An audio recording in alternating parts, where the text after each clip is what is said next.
Welcome to STEM Talk. STEM Talk. STEM Talk. STEM Talk. STEM Talk. Welcome to STEM Talk, where we introduce you to fascinating people who passionately inhabit the scientific and technical frontiers of our society. Hi, I'm your host, Dawn Carnegas, and joining me to introduce today's podcast is the man behind the curtain, Dr. Ken Ford, IHMC's director and chairman of the Double Secret Selection Committee that selects all the guests who appear on STEM Talk. Hi, Don. Great to be here. So today we have Dr. Michael Leone, who's a professor emeritus at the Department of Neurobiology and Behavior at the University of California, Irvine. So his research has focused on the benefits of sensory motor stimulation for children with autism spectrum disorder, for the treatment of anorexia, and for those with dementia and neurological conditions. And his lab at UC Irvine is focused on studying the benefits of increased sensory motor activity in children with autism spectrum disorder. Really interesting research. Before we get to our interview with Dr. Leone, we have some housekeeping to take care of. First, we really appreciate all of you who have subscribed to STEM Talk, and we are especially appreciative of all the wonderful 5-star reviews.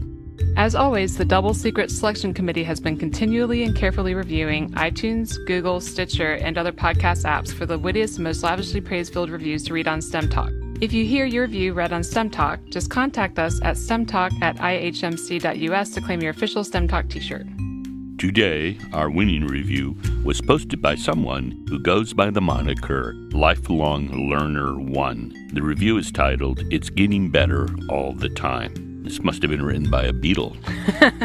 The review reads, STEM Talk are in-depth interviews with really interesting scientists and engineers working right at the front edge. These episodes are in-depth discussions with fascinating scientists and engineers. The health-related episodes are particularly interesting as the hosts and the guests go pretty far down some deep rabbit holes.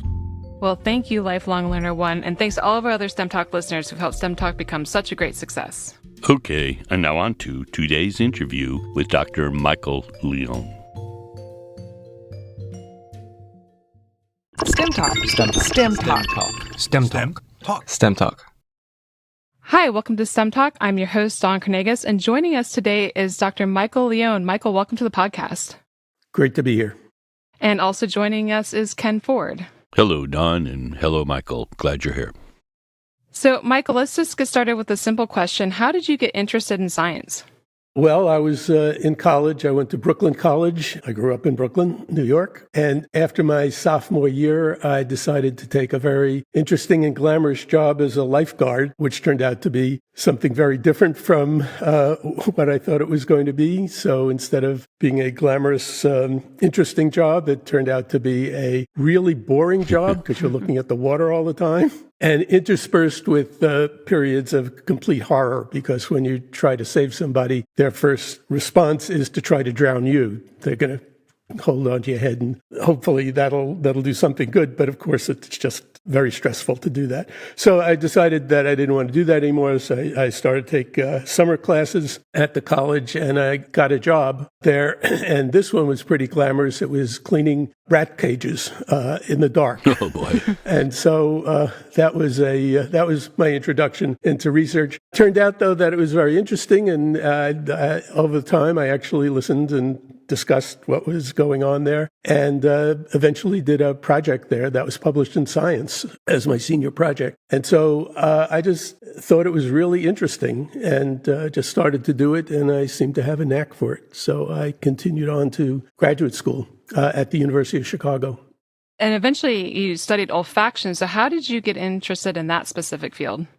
Well, I had started out as an endocrinologist, and I was taking photographs for a chapter that I'd written, and I had to separate the mothers from the baby rats to show them in different ways. And so when I put the rats back into the large cage, they made a beeline for the mother, even though their eyes were closed. And it occurred to me that maybe she was putting out an attractant odor. And it turned out to be the case, and spent a decade looking at that from different angles, and it was a very fascinating story. And you also did research in the area of autism, which was reflected in a series of studies that started in 2013 and continued through 2016. Can you tell us a little bit about that work as well? Yeah, so there are hundreds and hundreds of studies showing that lab animals are normally kept in their plain isolated box cages And they seem to be fine. They learn, they remember, they have motor activities and social activities. But when you put them in a so-called enriched environment, which is a much bigger cage, some friends to play with, many toys to play with, places to exercise, and a lot of variability and novelty in the situation, their brains become much more complex, much more capable. And even more interesting is that when scientists have made animal models of human neurological disorders, these animals express their human-like neurological symptoms when they're in a box cage. But when they're put in an enriched environment, they lose many or all of them. And it turns out there were 7 models of autism that people made in different ways, and all of them respond well to environmental enrichment. Not only that, but there was a situation in Romania where they had a leader named Ceausescu who decided to do all kinds of interesting things. He beggared the economy, and then he decided that he wanted to have more people in the country, and so he forbid all contraception. So people were poor, and they had a lot of children, and so they were brought to these state orphanages, and the orphanages put them, each one of these children, in their own isolated box cage. And rather than having maybe 1 or 2% have autism symptoms when they got out, about 33% of them had autism symptoms. So when you decrease sensory stimulation, you get an increase in autism symptoms. And then they gave some of these children to high-quality foster care. And that's when they pay the parents full-time to be full-time parents of these children. And many of them improved greatly, and they lost their autism symptoms. So when you increase sensory stimulation, you decrease the autism symptoms in these children. So we thought that maybe it would work for children with autism. And while people think that children are getting a great deal of stimulation in our affluent modern world, maybe they're not getting the best kind and most complex kinds of stimulation, particularly olfactory stimulation. And so we gave the parents a kit. They went home, and 15 minutes in the morning, 15 minutes in the evening, they got different sensory motor exercises. And several times a day, they were given olfactory stimulation. And after 6 months, the kids who were enriched had a great improvement in their symptoms. 42% of them had a major improvement in their symptoms compared to 7% on standard care. And standard care in this area is pretty elaborate, but it's not very effective. And after 6 months, 21% of these kids with serious classic autism symptoms were no longer classified in that way, compared to 0% in standard care. There were improvements in IQ, in communication, in sensory responses, and it turns out that all of the ancillary symptoms that are not picked up by any other treatment, such as problems with eating, emotion, motor skills, all of those things improved as well. And so it's available now online. Anybody anywhere in the world can access it. It's called Mendability, and people have been using it now for a number of years.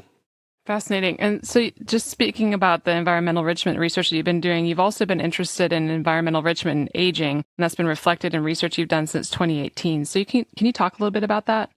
Sure. It turns out that the aging brain needs as much sensory stimulation as it can get. It needs visual stimulation, needs auditory stimulation, it needs chewing, which most people don't realize, and it needs olfactory stimulation. And the olfactory stimulation turns out, in our view, to be the most important, and that's because the olfactory system is the only sensory system that has a direct superhighway access into the memory centers of the brain and also the emotional centers of the brain. And consequently, it has much greater impact on those abilities than the other senses. And any loss of olfaction at any time in life will cause a deterioration of the memory systems in your brain. And as people age, the memory systems become poorer, and anyone over 60 knows that they're starting to forget things. But hand in hand with the ability to forget things is the ability to smell things. Both memory and olfaction deteriorate at the same rate, starting at about the age of 60 and continuing down through the rest of your life. This brings us to your 2023 study titled Overnight Olfactory Enrichment Using an Odorant Diffuser Improves Memory and Modifies the Eusinate Fasciculus in Older Adults. So let's dive right into that. Tell us about this recent work on the role of olfactory enrichment and memory in older adults. Well, we want to give people olfactory enrichment, and that is giving them multiple odors on a regular basis. And this has been shown to stimulate the brain, particularly the memory centers and the emotional centers. So what we did was we gave a diffuser with 7 different odors to older adults, and we had them take it home, put it on their nightstands, and every night we had them give themselves a different odor for 2 hours when they went to sleep. Now, the reason that we did it when they went to sleep is that we wanted to assure universal compliance. Compliance is really a real problem for virtually anything that you do in medicine. People are very reluctant to actually do anything. Even people who've had a heart attack, a large proportion of them don't take a low-dose aspirin every day to prevent another heart attack. And so it's not the cost, it's just the bother. People just don't bother to do things. And so we want to make sure that people are in the same place at the same time and getting it every night. And that's why we do it when they're sleeping. We did a preliminary study while older adults were awake, and we also found that they would improve, but we were not sure that people would actually do it when they were awake on a regular basis. So we did a study with older adults, 6 months, gave them a stimulation every night. And after 6 months, they had a spectacular improvement in their memory relative to the controls. They had a 226% improvement, and to my knowledge, that's the largest improvement in memory seen in older adults that anyone has reported.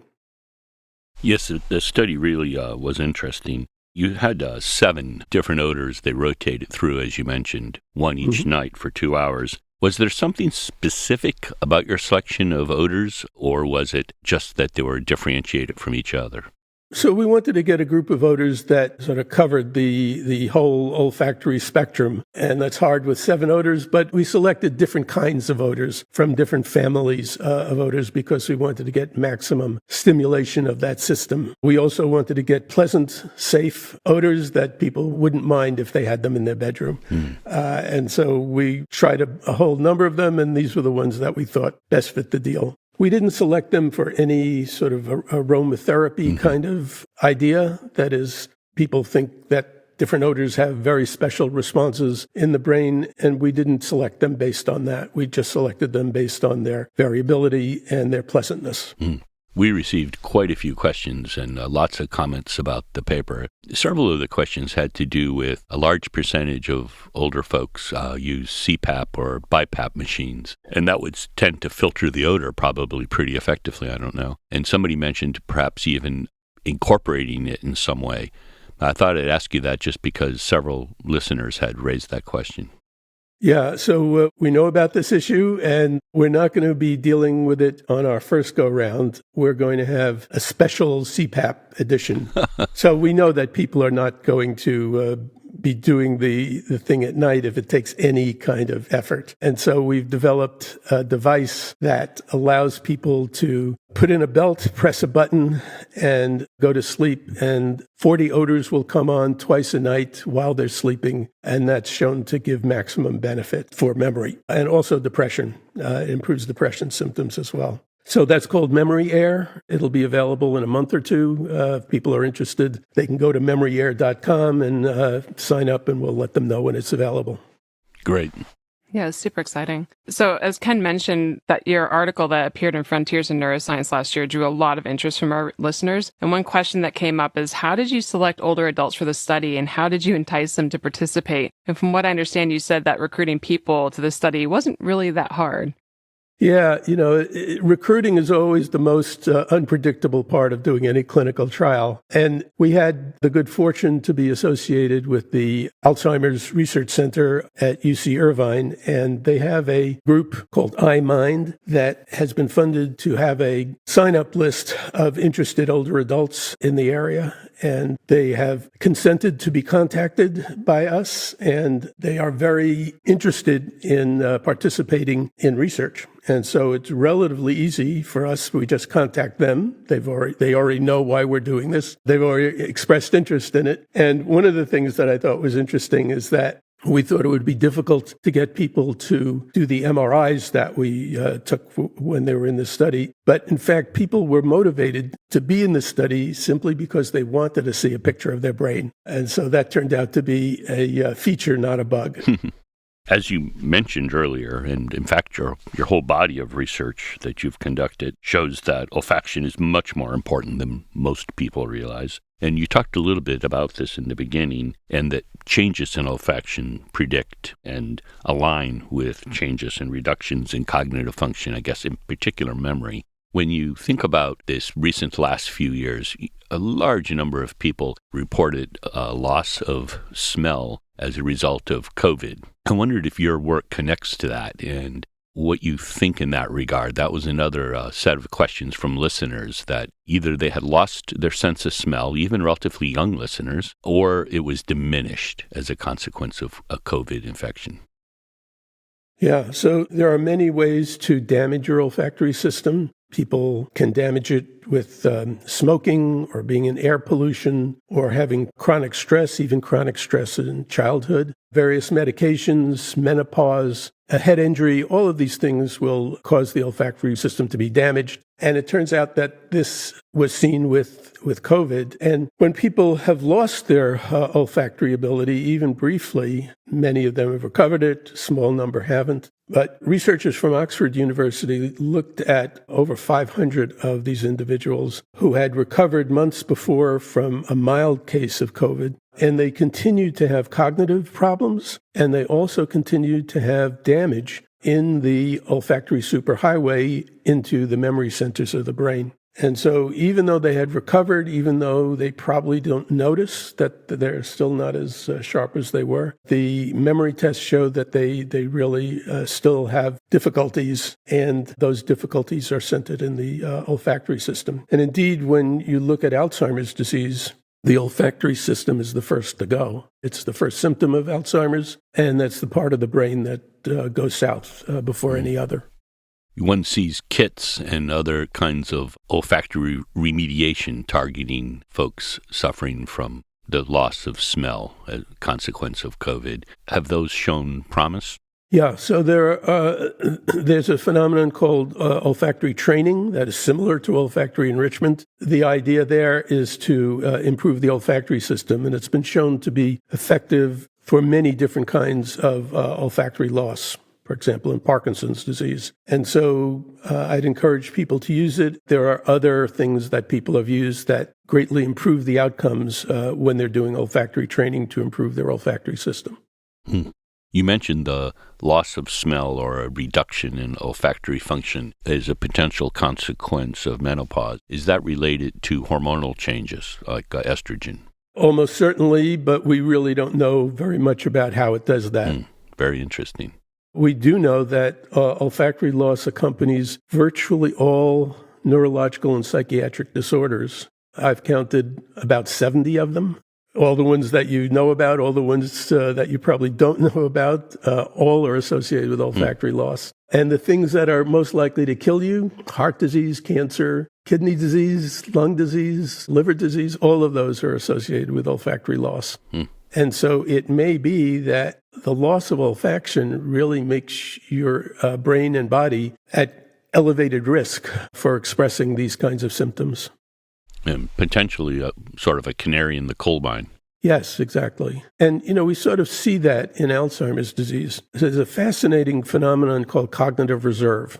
Cognitive reserve is when people come in and you look at their brains and they have all the symptoms in their brains, all the pathology in their brains of someone with Alzheimer's disease and profound memory loss. And the thing about these people is that they have all that pathology and they don't have memory loss. And when you look at them carefully, what you see is that they have a high level of education, a intellectually challenging career, and increased social interactions. So they've had environmental enrichment over the course of their life, and this prevents the symptom, that is memory loss, from being expressed. And maybe what we're doing with the olfactory stimulation is that we're duplicating the effects of cognitive reserve without having you go back and complete college again. And what it does is it goes directly into the memory centers of the brain and stimulates them and gives what may be called an olfactory reserve that improves the memory, improves the brain and the memory. And that allows people to perhaps not have the symptoms even though they have the neuropathology in their brain. Very interesting. So we're curious, Michael, how do the physiological changes that you saw in response to olfactory training compare to changes seen by other interventions, such as dancing or even listening to music or audiobooks? There are other studies where people have done different kinds of environmental enrichment, and they see similar kinds of changes in the uncinate vesiculus, which is the pathway in the brain that connects different parts of the memory system. And that's what we found. I think it's really interesting that the pattern of response in the brain was almost identical to the pattern of response of the memory behavior. And I think it reinforces the behavioral findings when you find something like that in the brain. Well, this study was really interesting and had a big response, as we all know. But what about the limitations? Every study has some limitations, even the most interesting studies. What do you see as the primary limitations, and what do you see as your follow-up, or what do you have planned along these lines? Well, the main limitation is that we were hit by COVID and had to curtail the study. And instead of having a couple of hundred people in the study, we had a fraction of that. And so I think it's going to be really important to replicate the study with a larger number of individuals and to look at people both who are normal cognitive ability in old age and also look at individuals who have mild cognitive impairment and those with Alzheimer's disease. And we want to use the memory air device so that we can give 40 odors twice a night, which has been shown at this point to be the most effective treatment for Alzheimer's that's out there. And so we want to have the kind of treatment for Alzheimer's that is effective, safe, low cost, and convenient. And the last couple of drugs that have been approved for it are ineffective, dangerous, high cost, and difficult to obtain. And so we think we can bring something that is effective and doesn't bring all these other problems with it. So we're going to use the device to see if we can treat those individuals. The next group that we're interested in are children who've had high level of adverse childhood experiences. And adverse childhood experiences are different kinds of bad things that happen to children that give them chronic stress while they're growing up. And it's typically maltreatment and neglect that do this. But what you see is that it impacts about 60 different psychiatric and somatic kinds of problems. And the same parts of the brain deteriorate in the aging brain and in Alzheimer's. And so we want to see if we can improve their brains and make them more capable when they're still young enough so that we can impact their lives in a material way.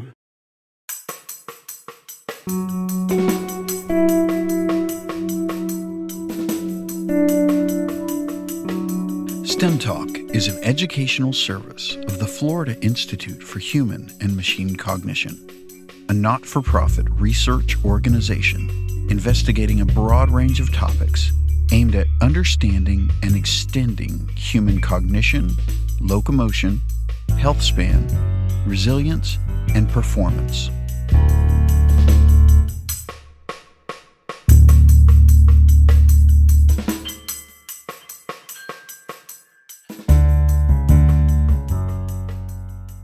One sees some degree of commonality, not completely, of course, but some notable commonality between neurologic disorders such as Alzheimer's and various kinds of trauma to the brain. I'm wondering, have people taken a look at this general olfactory approach with respect to wellness in the context of mild traumatic brain injury, MTBIs?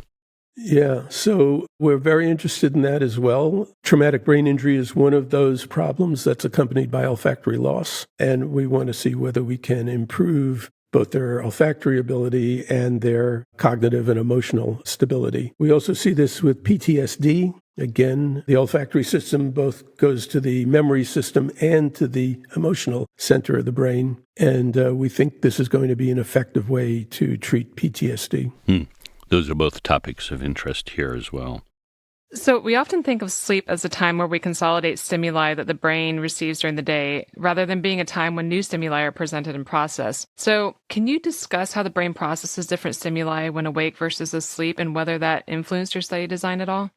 Well, it's particularly interesting for the olfactory sense because the olfactory sense, as I said, has the only superhighway into the memory centers. But what that means is that it avoids going to a part of the brain called the thalamus. And the thalamus really collects information and distributes it into the brain, and it's sort of the brain's side streets. Importantly for sleep is that the thalamus has connections to the parts of the brain that control sleep. And all of the other senses, therefore, can affect sleep. For example, a loud sound will wake you up. Bright lights will wake you up.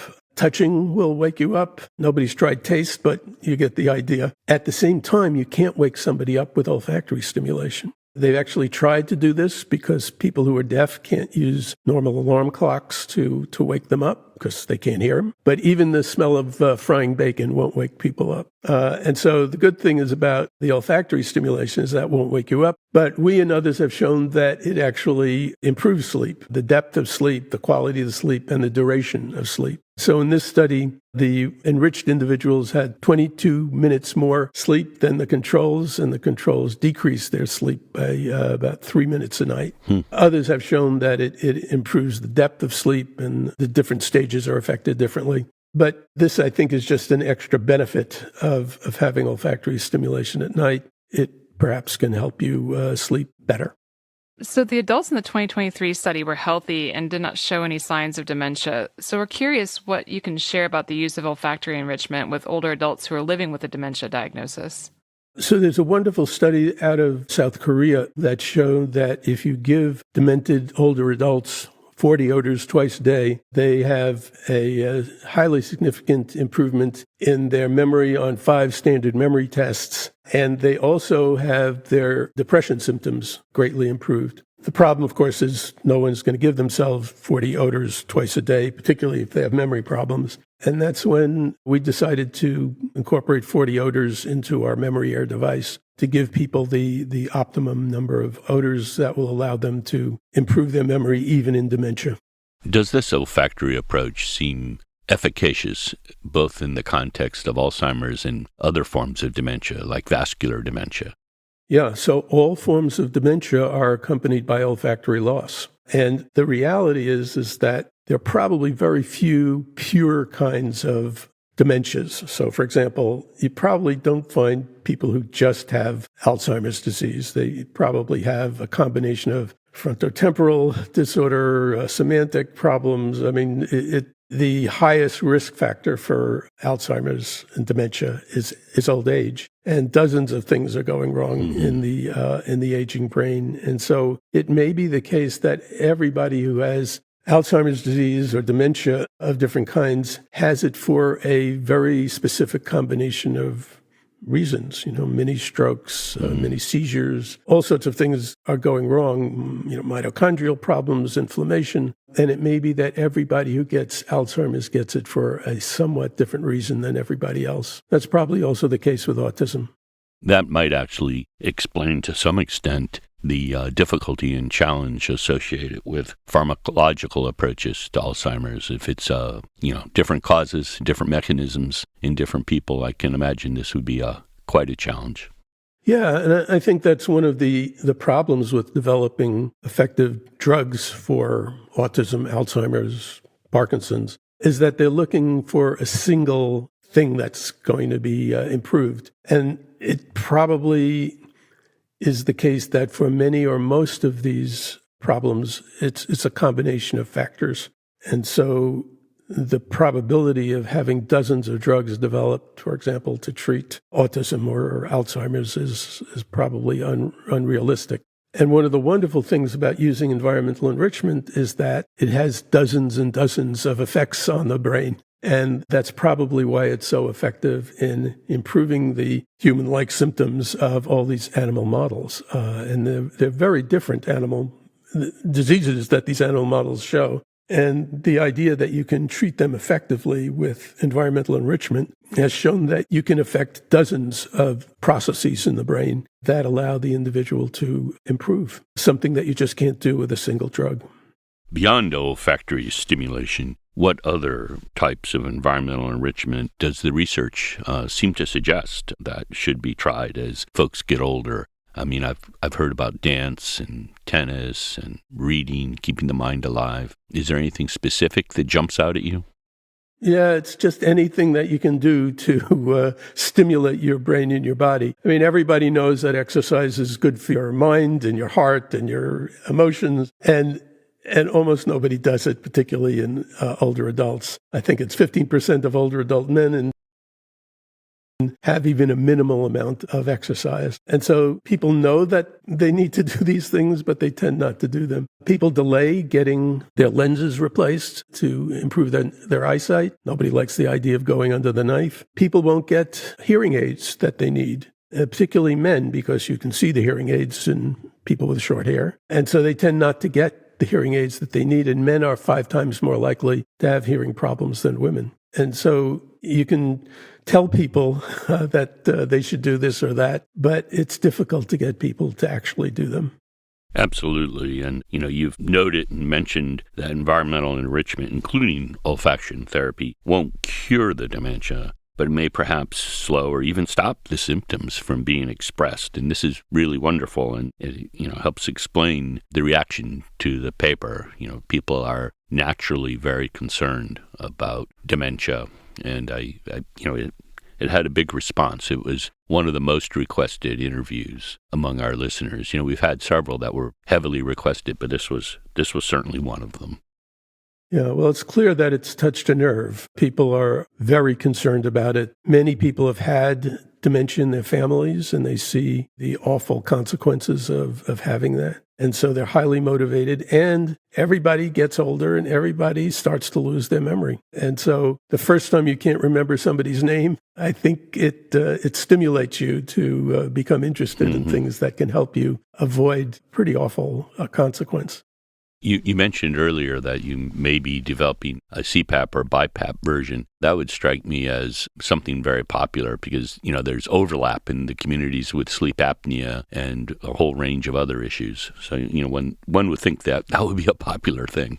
Yeah, so it's been an interesting experience developing a new device. I think there are 200 parts to it, and several countries and several companies developing different aspects of it. So we're just about done with all that. It's in production now, and down the road, it shouldn't be hard to develop a CPAP device that allows you to get the olfactory stimulation that you need. I think that would be welcome, and I think your device that's coming out soon will also be well received. We've had thousands of people sign up for it already. I've been impressed by the interest, both in the subject matter and in the device. It's an approach to a terrifying problem that doesn't ask a lot.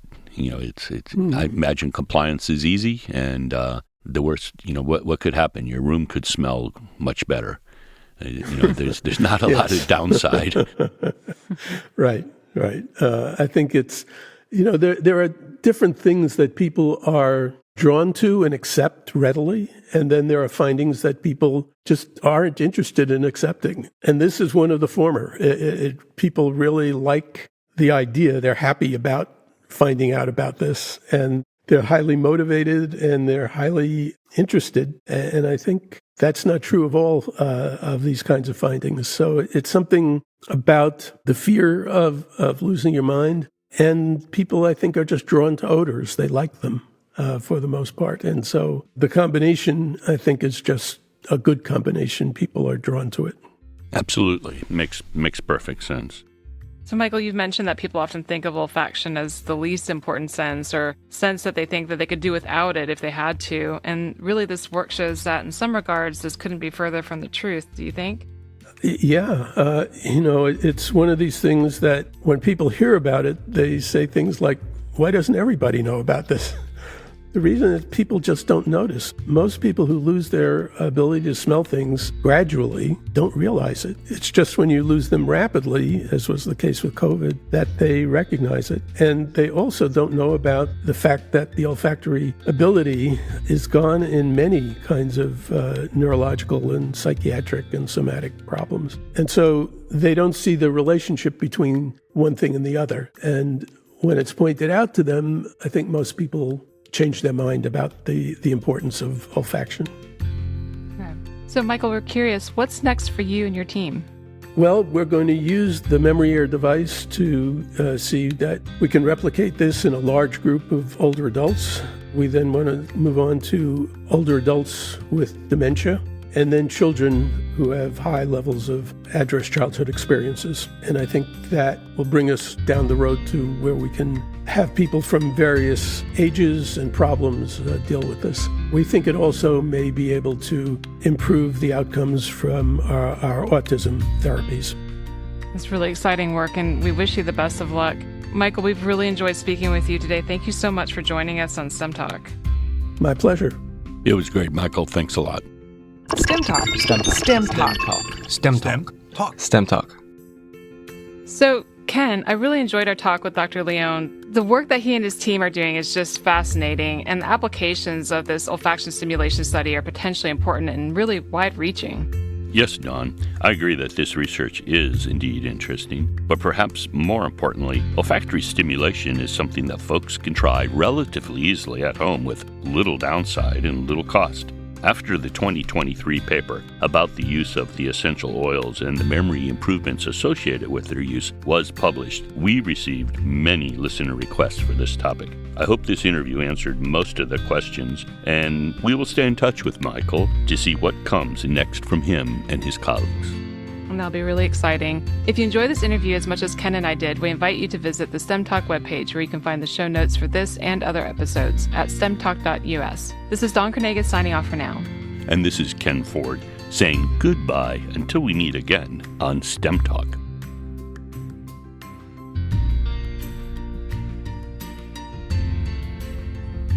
Thank you for listening to STEM Talk. We want this podcast to be discovered by others, so please take a minute to go to iTunes to rate the podcast and perhaps even write a review. More information about this and other episodes can be found at our website, stemtalk.us. There, you can also find more information about the guests we interview.